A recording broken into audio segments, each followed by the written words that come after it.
বিসমিল্লাহির রহমানির রহিম। এনটিভি পরিবারের সকলকে এবং এনটিভির দর্শকবৃন্দ, উপস্থিত তথ্য ও সম্প্রচার মন্ত্রণালয়ের মাননীয় মন্ত্রী মহোদয়, সংসদ সদস্যবৃন্দ, বিপবৃন্দ, আসসালামু আলাইকুম। সময়ের সাথে আগামীর পথে স্লোগান নিয়ে প্রায় ২৪ বছর আগে এনটিভি তার যাত্রা শুরু করে। এনটিভির বস্তুনিষ্ঠ সংবাদ পরিবেশনা এবং এনটিভির যুগোপযোগী প্রোগ্রামসের জন্য এনটিভি আজকে জনপ্রিয়তা লাভ করেছে।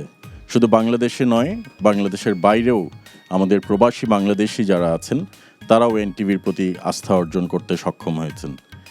এনটিভির পরিবারের সকলেই, যারা কলাকৌশলী আছেন, যারা এনটিভির ম্যানেজমেন্টে আছেন, সকলেই এই আজকের এনটিভিকে এই পর্যায়ে আনার জন্য কঠোর পরিশ্রম করেছেন। সেই জন্য আমি তাদেরকে অভিনন্দন ও শুভেচ্ছা জানাই।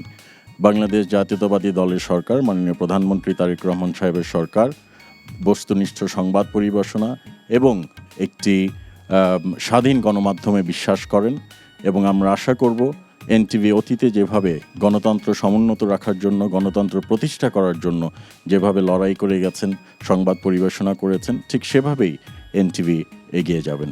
সকলকে আন্তরিকভাবে ধন্যবাদ। আসসালামু আলাইকুম। বাংলাদেশ জিন্দাবাদ। ধন্যবাদ মাননীয় প্রতিমন্ত্রী।